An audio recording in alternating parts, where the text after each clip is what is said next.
First of all, I want to acknowledge Victoria McCauley and the career she's had at Temple. I think she's done an outstanding job. I mean, that was one of my concerns because she was one of the few kids left at Temple that had that success in the NCAA, and I knew that she didn't want to leave on that note. I also want to thank the Atlantic 10 for a great tournament. I think the atmosphere was terrific. We just have a resilient group.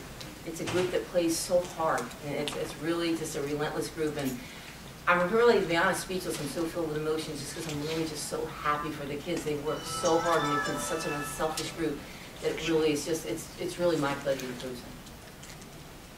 Eric, if you just talk a little bit about the battle that you guys had against Temple's guards today, youth against experience, and you seem to kind of play a factor. How much did that help you guys feel? Yeah, I know they have a lot of young guards, but they definitely don't play young. They have a really good shooter, which we had to lock into a lot of screens, which took us out of help defense. And also, their point guard's really quick, so I had to keep her in front, not let her have any easy baskets.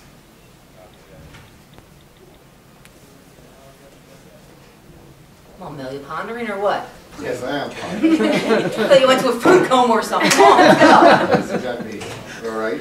Does it feel kind of surreal to have one of your big moments back here when you had some of your original It is very surreal, you know, kind of that, you know, like I looked up and I saw my, you know, I see my kids, I see my whole family there, and it you know, a lot of good memories that I had at St. Joe's, but I just feel very fortunate to be part of Fordham. You know, the administration and the school has just, are so supportive of women's basketball. And I knew that was the big reason I took the job, because I knew they wanted to turn the corner and be a player in the Atlantic 10.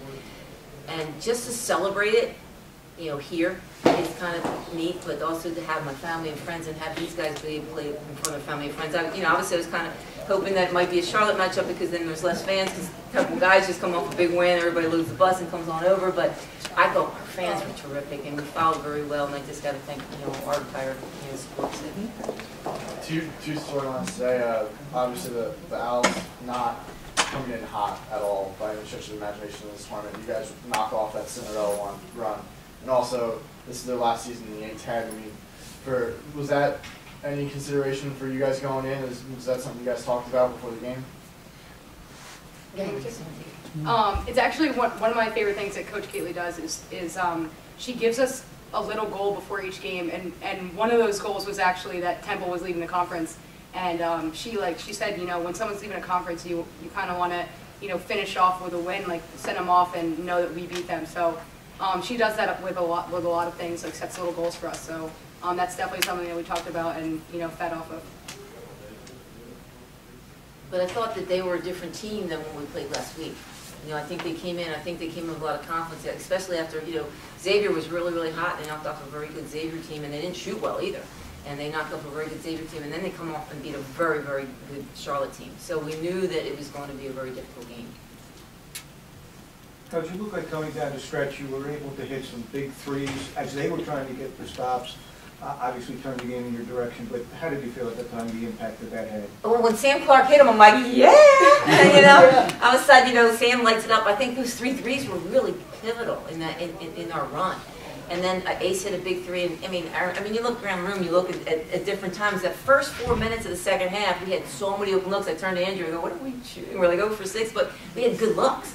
And we were getting stops, so they weren't building leads off of it. So, you know, we knew that eventually that our 3 would pick up. I mean, we talked about when we were 7-5 this season, my assistant Ange and I were saying, guys, we were 7-5 last year. We should be a better team. And last year we led the conference in 3-point shooting, and we were in like almost in last place. But it was a matter of time because we were still playing defense. So we knew once, I kept telling everybody, if we make shots, we're a really good team. And, you know, today I think we made the ones we needed to make. The other side is a real question. You're Fordham and you're going to be playing in Brooklyn. When they announced that, what did you think when they announced that change? That it was going to go to Barclays? Yeah. I really, to be honest, I love the format. I love the fact that, you know, it's in a smaller venue so that you can have a, you know, a good atmosphere. And then you go to a neutral court, which I think is a fair way to do it. And then not only neutral, but, you know, we're playing for the first women's basketball championship in Barclays. And for our kids, I mean, when you hear Barclays, obviously with the Nets, you know, it's big time. And it's, you know, where the men's championship is. And, you know, so for us, it's an incredible feeling to feel like that's, you know, that's where we're going to be playing our. Well, beyond that too, if your kids know which subway line to get there, yeah. You're home. Right, exactly, from the Bronx to Brooklyn, right. Anything else? Aaron, can you just talk a little bit about Mara comes in for you guys this year and just been shooting lights out all season and everything. And then Temple kind of holds her in check, but still it seemed like she had an impact throughout that game. Can you just talk a little bit about like what she's brought to the team for you guys this year and today? I mean, Mara's a very consistent player. Even if she's not hitting her own shot, she's going to get other people open.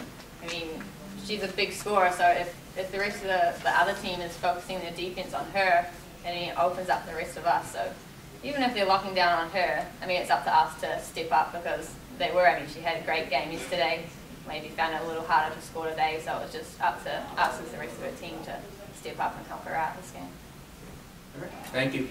So, 2 notes you didn't see. Today was Coach Haley's 500th career win, and Fordham has now won 17 of their last 19 heading into the championship. Thank you, Andrew.